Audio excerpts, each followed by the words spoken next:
let's turn now to some NFL though. You know, we haven't really hit NFL too much, but the draft is coming up.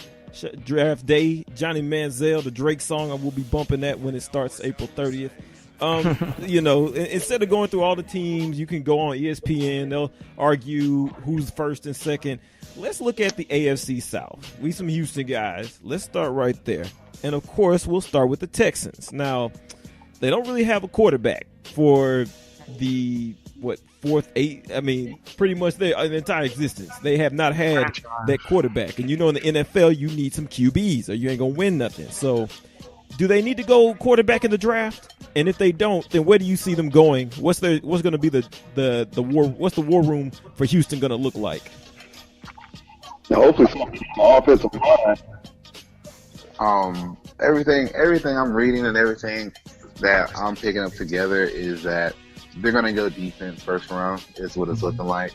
At first, early on in mock draft, they had edge rusher Shane Ray from Missouri, but as everything is going on, his draft stock is continually raised. So it looks like they may miss out on him.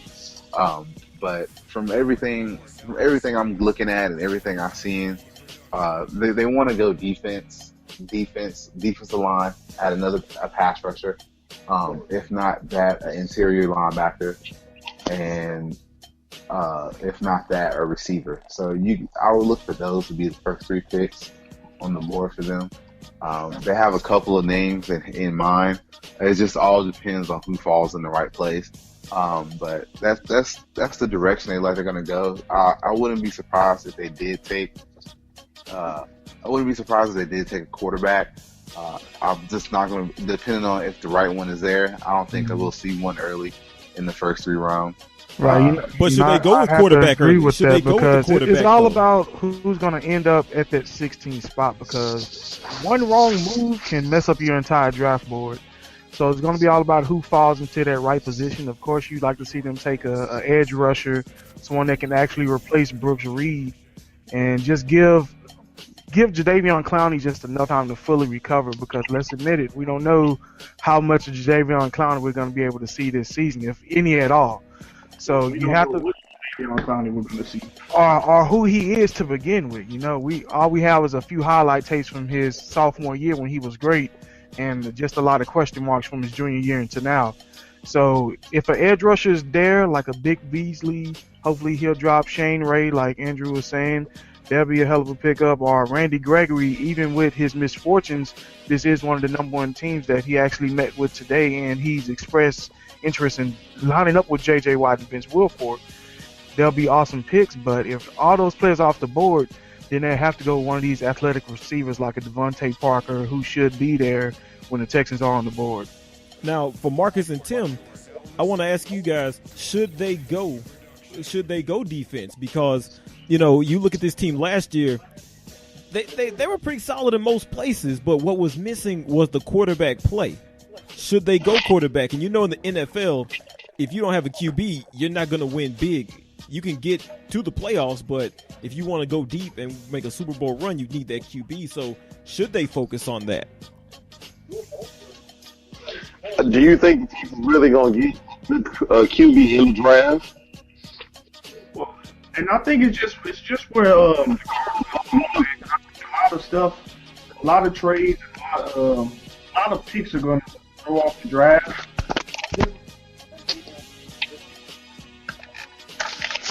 And it's very difficult to say they'll go quarterback. I mean, after Marcus Mariota and Jameis Winston, your best bet is going to be Brett Hundley and Bryce Petty. And they're not the most overwhelming prospects. I mean, they usually have them ranked right about now in the 3rd or 4th round. So nobody just... They're going to be there. Yeah, they're going to be there. Nobody just jumps out to it. All right, we have the 16th pick. Let's go get Brett. No, he's more like a 3rd or 4th round if he's still laying around. You have to fill your needs. The Texans' biggest needs are going to be the outside pass rush and run stoppers, and also the receiver. You have to go either receiver or defense in that first round. It's nothing else that's going to be worth the 16th overall pick, especially at quarterback. And right there at the 16th pick for them, and with the Texans needing, I'm not going to say they needing so many different positions, they really, for the first time, can go in any direction, and it could be the right direction. Yes, they just have to have whoever they pick first round has to be spot on and bring in contribution. The main things about the Texans that kills us every year is we don't get enough production out of first year players. Other than DeAndre Hopkins, there's nobody that came in and just wowed everybody since Brian Cushing. Okay. And so you all aren't sold on DeAndre Hopkins. I saw in Cron.com today on the sports section that he's trying to jockey for that number one receiver role. Are we not confident in him? No, it's not even about him being a number one right now. You know, clearly he's going to be the number one receiver because that's what they brought him in to be. But you still need more than one receiver. And, you know, everybody that was picked up in free agency were honestly meant to be guys. They didn't pick up a number one or number two receiver because they expected to draft one. So, you know. But they season short is not going to draw enough attention. I just don't know how I see DeAndre Hopkins flourishing with like all that attention on him. Because, you know, Andre, you know, people say that DeAndre was like the number one wide receiver last year, but I still think Andre Johnson was grabbing a lot of coverage. Yeah, he took a lot of. He took a lot of attention. It's a big difference between being the best receiver on your team and being the number one receiver in the NFL. Because it's a lot of players that can say they're the best player on their team, but they don't compare to the AJ Greens, the Calvin Johnsons, the Julio Jones. They don't compare to them. They're just the best player in that organization at that position. Because honestly, it's a lot of receivers who are number ones on their teams, but honestly, there's two number ones on the team because you have your X and your Y. You're both outside, you know. So unless you are that marquee name, those are the true number one receivers. Everybody else is just a receiver. Everybody else is just a good guy with hands that can run a decent route.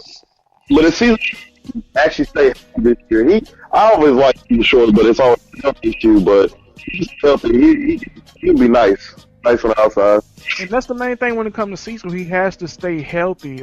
Even Jacksonville said he was one of the hardest workers when they had him there.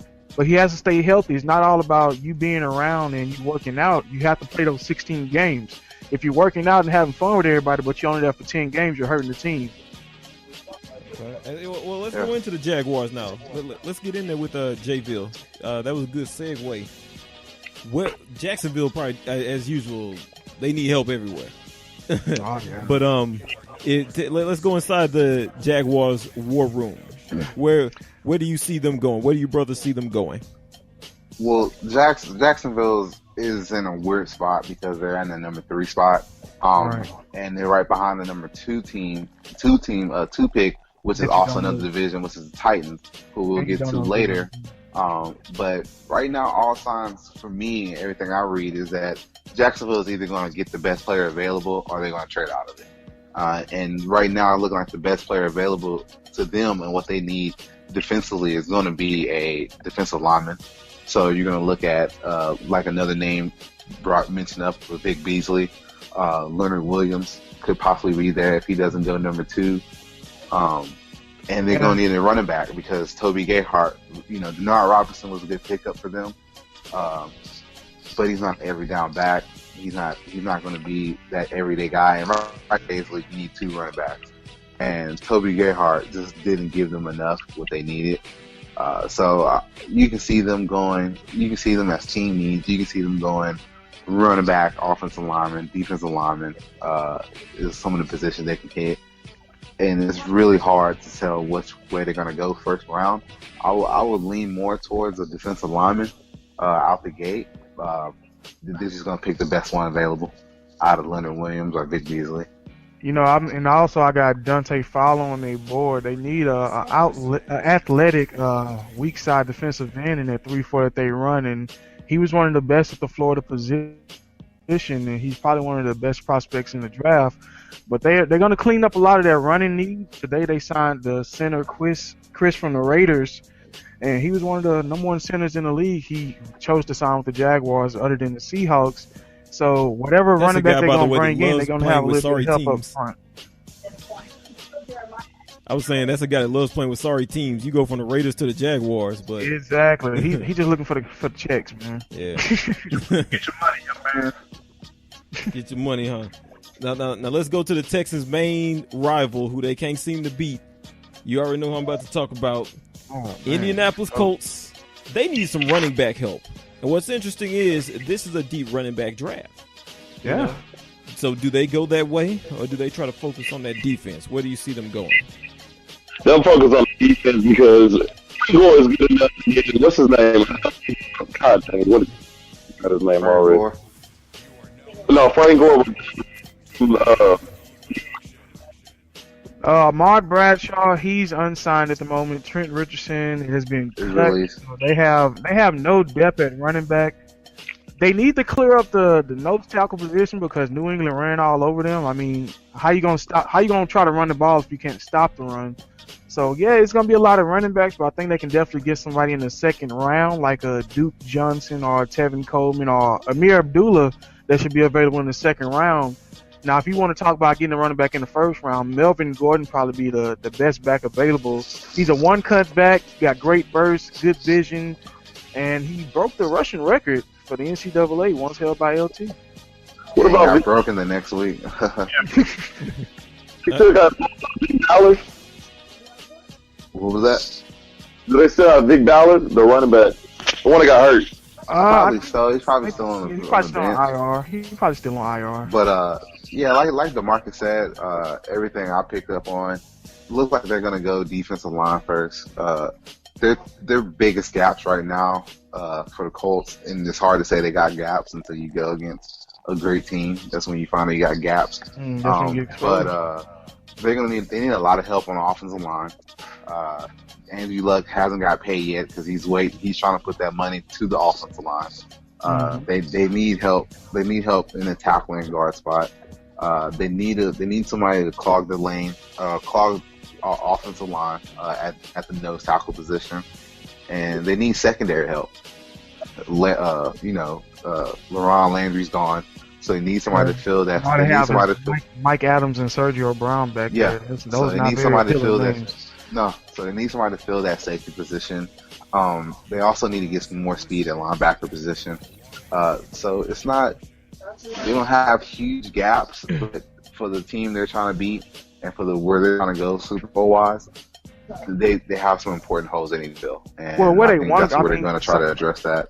Signing Trent Cole is a start, but what does Trent Cole have left? You're hoping that Robert Mathis can return from an Achilles injury. Yeah. So you're asking for a lot, so you really do got to get some young bodies down there, especially in the trenches. Yeah, all right. And now I say the best for last, not just because it's my squad, but also because a lot of other teams, there's a lot of options you can go with the number 2 pick. I'm talking, of course, about the Tennessee Titans, man. Marcus Mariota, Jameis Winston, D lineman, do they go that way? Do they trade the pick? Now, keep in mind, Zach Mettenberger, before he got hurt, the dude, he set the Titans' rookie passing record. And he's also coming out organizing team drills. He said he wants to be more of a leader. So where do you see the Titans going? I think the Titans' first round, they're going to have to get somebody that can actually compete in Dick LeBeau's scheme. I think Leonard Williams? Leonard Williams out of USC. Yeah. He's going to be kind of like a Casey Hampton type player that Dick LeBeau needs to control everything up front and let the athletes around him make the plays. I mean, when you sign Brian Orakpo, you already boosted up your defense a lot. I'm not saying he's going to be a Pro Bowl player, but in Dick LeBeau's scheme, we've seen those outside linebackers have a heck of a season. So they have to go defense just to put somebody in that scheme. If they want Dick LeBeau's system to actually work, they have to go defense. But if you want to get some value, I'd trade down, see if anybody want Marcus Mariota, who just fell in love with him, and make that trade. And that way you can get more pieces to add to that defensive line rather than taking the best defensive player available. You can add key components of good players around him, and then you can start building your defense from there. And that's, looking them up, it was really tricky because a lot of the mock drafts and a lot of everything else was basically not considering trades. And every time you bring up the Titans, you hear them talking about a trade or people trying to trade for that spot. So it's really hard to say what they'll do. That's why I mentioned earlier with Jacksonville. Leonard Williams could be off the board if the Titans take him, but if they trade out of that spot, whoever gets that spot gets Mariota, Leonard Williams can fall to Jacksonville. Honestly, everything I'm seeing them do, I think they really do like that Mecklenburg. They may take a gamble and not pick up Mariota, but I think they really are sold on Mecklenburg. And I think they're going to trade out of that because, it's hard for the Tennessee Titans to Mariota or Leonard Williams because they're a terrible team. And usually they're a terrible team. You have multiple gaps to fill that Leonard Williams and Mariota are not going to fill by themselves. Exactly. So I see them trading out of that and picking up. They need O-line help. They need defensive line. They need more pass rushers. And they need receivers. And so they almost need multiple people at multiple spots. And it'll be in their best interest to get 3 picks. If the Titans legitimately want to be a contender, they cannot take a quarterback because down the road, when you have to pay these quarterbacks this big money that eats into any kind of moves you can make, when you look at Andrew Luck and Russell Wilson, they're going to eat into their team's salary cap. So whatever they can get out of Zach Mettenberger is going to be a better option financially, and then you can go out and you can fill around your defense. And if you really want to be a contender, it all starts with paying the least amount for your quarterback and filling in all those holes around them. Yeah, so I see them trading down. The thing right now about this draft is that there's multiple defensive linemen. Yes. There's multiple inside linebackers and there's multiple pass rushers, and that's just on the defensive side. And now the linemen are short, so they're gonna pick up the best available linemen. They look like they need some tackles and some guards. Griffin, a lot of their safety plays. Bernard Pollard's no longer there. So they're going to pick up another safety. They have to. It's just they have too many holes to fill, and trading away that number 2 pick will help you get 3 more players. Yes, look at the Rams. Look at what the Rams was able to do when they flipped RG3. More than what you would. So, I really see like them. They're going to have a big. I think somebody's going to make a big play, a big splash, and I think they're going to trade out of that pick. And I think that would be in their best interest. And, but who knows? Because there's so much going on between the head coach and the general manager. They're not on the same page. You just never know what Chip Kelly got up his sleeve. You got to be on the lookout for him, too. Tebow? You see him? He signed Tebow. He getting his name out there. That's what I wanted to get to, too, as we wrap this up. Why? Why are you trying to sign Tim Tebow? You've already got injured Sam Bradford, Mark Sanchez, who had some okay games, but then he started to look like the Mark Sanchez of old. Why does this make sense in Chip Kelly's head? It doesn't. And that's why he does it. That's why he does it. Honestly, Chip Kelly is just, he's feeding his ego. Like this is Chip Kelly saying, "I'm Chip Kelly and I can sign Tim Tebow." He's doing what everybody else would do on Madden, all the Tebow levels. Like, let me just go Tim Tebow at the end. Give me Michael Vick. I'm gonna need some backup quarterbacks just in case. It's just right now. Chip Kelly is what he's doing is constantly trying to keep his name out there. Yeah. Constantly trying to keep the Eagles' name out there. We have a week left before the draft, and so he's basically fooling the league thinking that Chip Kelly's going to do anything. And people are going to think that they're going to be smarter than Chip Kelly, that he thinks he's too smart, and they're going to try to outsmart him, and they're going to make a stupid play. they're going to make a stupid trade because he'll take anything. They're going to think just when he got this package out here, let me do this. Then he's going to make them look foolish, and that's Chip Kelly's ultimate goal. He just wants to be the evil genius of the NFL that we haven't had in a long time. Because what nobody understands is that he signed Tim Tebow, and if it wasn't the fact that his name is Tim Tebow, that's the big story. Tim Tebow did not even make the roster. It's the same thing he did with the Patriots. He didn't make the roster. Exactly. So it means nothing that he's signing. It's just getting his name out there. Just another ploy to get his name out there. I mean, his dirty work really came when he stole DeMarco Murray and took Ryan Matthews and made him still think about the role of being a backup. And we'll see how those guys do in Philly. Well, if nothing else, like Outkast said, the whole world loves it when you're in the news. I guess he's taking that. But fellas, man, good stuff as always. Good breakdown.